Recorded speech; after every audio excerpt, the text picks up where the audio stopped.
9 days left till Christmas.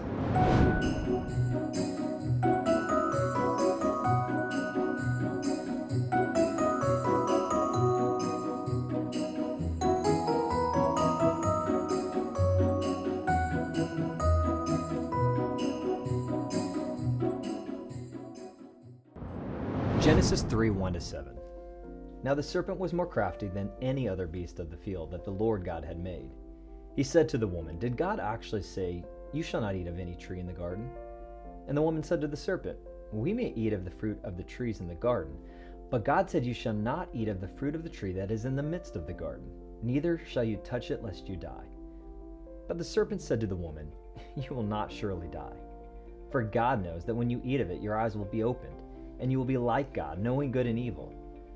So when the woman saw that the tree was good for food, and that it was a delight to the eyes, and that the tree was to be desired to make one wise, she took of its fruit and ate. And she also gave some to her husband who was with her, and he ate.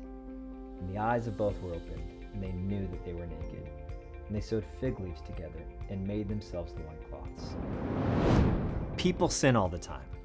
So why was Adam and Eve's sin such a big deal? What made it unique? Well, Adam and Eve didn't just sin, they welcomed sin into the world for the very first time. The moment they sinned, everything in creation, including their own hearts, became broken. So imagine if I cut a branch off a tree. At first, it would still look alive.